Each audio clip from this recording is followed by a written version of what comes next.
खुलुमबाय स्टुडिअ दं आं राकेश रामसियारि बे समाव बिटिआरनि सागानगिरि बिथां लरेन्स इस्लारि आथिखालनि जे एमएलए बिथां लरेन्स इस्लारिया बिटिआर गोजोन गोरोबथानि जे दफा मावफुंनायनि सायाव बाथ्रा बुंनायखौ नुनो मोनदों। बिथाङा बे समाव सानजा फारसे सिमा बारायनाय बे सिमा बारायनायनि बाथ्राखौ मख'नानै थामहिनबा थांखिनानै बिथाङा बुंथिदों। बे समाव आसामनि गिबि मन्त्रि डक्टर हिमन्त बिश्व शर्मानि दैदेननाय थामहिनबा आसाम सरकार बे आसाम सरकारनिफ्राय जाखिनि गामि सोसननांगौ बे गामि सोसननायनि जे हाबाफारि बे हाबाफारिया सोलिबाय थादों। बावैसो सिगाङाव गं 19टा गामि बे गामिखौ थिसननाय जाबाय होननानै फोसावदों आसामनि गिबि मन्त्रि डक्टर हिमन्त बिश्व शर्माया आरो थिग बेबायदिनो गुबुन गुबुन गामिफोरखौ थिसननायनि जे हाबाफारि बे हाबाफारिया सोलिबाय दं होननानै बाथ्रा बुंदों बिथां लरेन्स इस्लारिया। आरो बेनि अनगायैबो बिथाङा बुंथिबावदों जे गुबुन गुबुन गामिफोराव जाय गामिफोराव गुबुन हारिनि सुबुंफोरा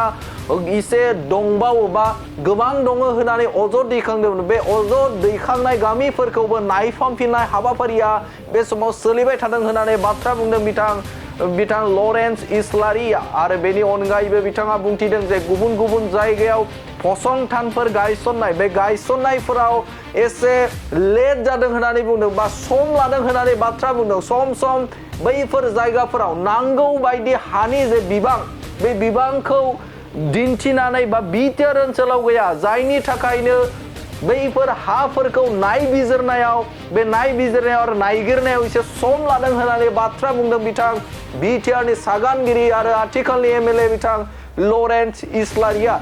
आरो लासै लासैनो जे बिटिआरनि गोबां दफाफोरखौनो मावफुंनायनि लामायाव होनानैबो बाथ्रा बुंदों बिथां बिटिआरनि सागानगिरिया।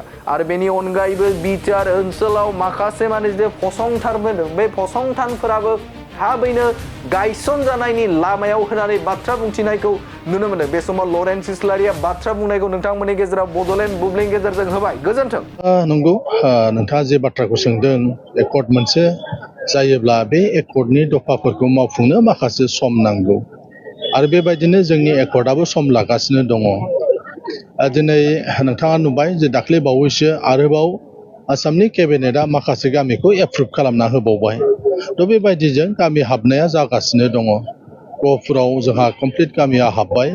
दा बिश्वनाथ साब डिभिजनाव माखासे हादानाव थानाय जिफोर गामि जेफ्रा रिकगनाइज नङा बेबायदि गामि जोंहा मोनबावनांगौ दङ।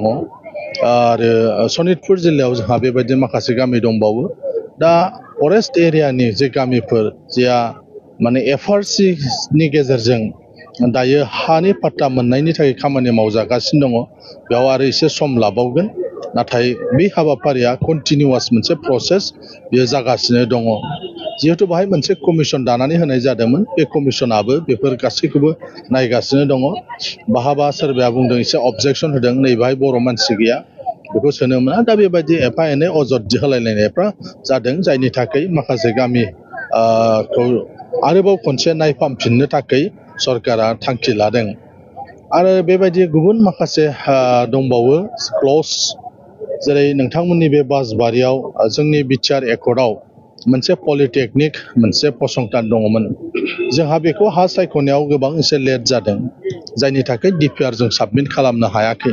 थ' बेबायदि गोबां जायगायाव जोंहा हानि जेंनाफोर नुजादों। जेरै रेलवे कच फेक्टरिनि थाखाय जोंहा गोबां बिगा हा नांगौ प्राय 5000 बिगाफ्राम नांगौ। दा बेखौ जोङो मालाबा थिपकायाव नायदों मालाबा महामायाव नायदों मालाबा मंगलाजराव नायदों। दिनै फैयै फैयै जों बासबारि नोंथांमोननि बे ओनसोलाव बिनि थाखाय मोनसे रिकमेन्डेसन हरनाय जाबाय। सेन्ट्रेल इउनिभार्सिटिनि थाखाय 1600 बिगा हा नांगौ बेखौ बर्मायाव होननाय जादोंमोन नाथाय बर्मानि खाथि खाला 1600 बिगा हा गैया। दा बेबायदिनि थाखाय माखासे डिपिआर हरनायावबो जोंहा लेट जादों। माखासेया जोंनिबो जोंनावनो थाबाय जों जुदि हाखौ जगायना होनो हायाबा डिपिआर साबमिट खालामनो हायाबा अब्ला बेफोर जिनिसफ्रा लेट जालांगासिनो दं। दा बे हिसाबै एकर्डनि माखासे क्लजआ जाफुंबाय आरो माखासे क्लजआ दाबो जाथ'वाखै बेनि थाखायबो मावगासिनो दङ। नंगौ नोंथाङा जे बाथ्राखौ सोंदों एकर्ड मोनसे जायोब्ला बे एकर्डनि दफाफोरखौ मावफुंनो माखासे सम नांगौ आरो बेबायदिनो जोंनि एकर्डआबो सम लागासिनो दङ। दिनै नोंथाङा नुबाय जे दाख्लै बावैसो आरोबाव आसामनि केबिनेटआ माखासे गामिखौ एप्रुभ खालामना होबावबाय। थ' बेबायदिजों गामि हाबनाया जागासिनो दङ। गहपुराव जोंहा कमप्लिट गामिया हाबबाय दा बिश्वनाथ साब डिभिजनाव माखासे हादानाव थानाय जिफोर गामि जेफ्रा रिकगनाइज नङा बेबायदि गामि जोंहा मोनबावनांगौ दङ आरो सनितपुर जिल्लायाव जोंहा बेबायदि माखासे गामि दंबावो दा फरेस्ट एरियानि जे गामिफोर जेया माने एफआरसि नि गेजेरजों दायो हानि पाट्टा मोननायनि थाखाय खामानि मावजागासिनो दङ बेयाव आरो एसे सम लाबावगोन नाथाय बे हाबाफारिया कन्टिनिउआस मोनसे प्रसेस बेयो जागासिनो दङ जिहेतु बाहाय मोनसे कमिसन दानानै होनाय जादोंमोन बे कमिसनाबो बेफोर गासैखौबो नायगासिनो दङ बाहाबा सोरबाया बुंदों एसे अबजेक्सन होदों नै बाहाय बर' मानसि गैया बेखौ सोनो मोना दा बेबायदि एफा एनै अजद होलायलायनायफ्रा जादों जायनि थाखाय माखासे गामि खौ आरोबाव खनसे नायफामफिननो थाखाय सरकारा थांखि लादों आरो बेबायदि गुबुन माखासे दंबावो क्लज जेरै नोंथांमोननि बे बासबारियाव जोंनि बिटिआर एकर्डआव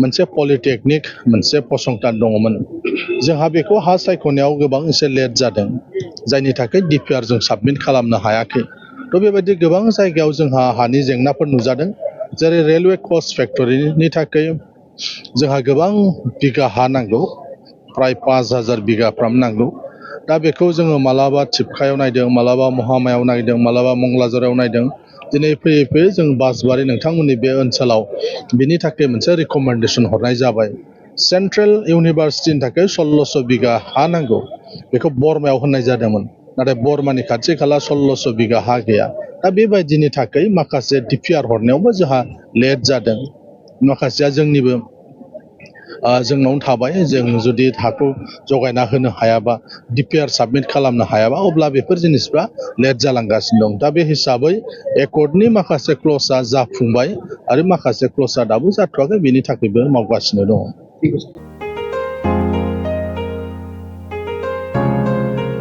मोनसे फोसावथाय नोंथांमोननि थाखाय मोनसे गोजोनथाव खौरां लानानै फैदों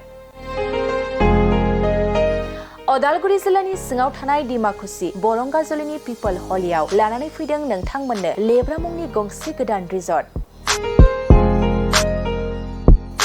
नोंथांमोना बे लेब्रा मुंनि गंसे गोदान रिजर्टखौ तामुलपुर रडनिफ्राय फैब्ला सुख्लाय ब्रिजनि आगदा आरो अदालगुरि रडनिफ्राय फैब्ला सुख्लाय ब्रिजनि सिगाङाव आगसिथिंजाय मोननो हागोन लेब्रा मुंनि गंसे गोदान रिजर्टआ नोंथांमोननो गोसोबायदि सुबिदा खालामनानै होनाय जादों नोंथांमोना बे लेब्रा रिजर्टआव बर'नि गासै जाग्रा जामुंखौनो मोननो हानायजों लोगोसे बेवहाय नोंथांनि सुबिदा बायदि अर्डार खालामनानै जानो हागोन जुदि नोंथांमोना तामुलपुरनिफ्राय अदालगुरिसिम थांनाय समाव ओंखामजों लोगोसे बायदिसिना जालांनो गोसो दंब्ला नैबे 8638879656 जानबुं नम्बराव कल खालामनानै सिगांग्रो अर्डार खालामहरनो हागोन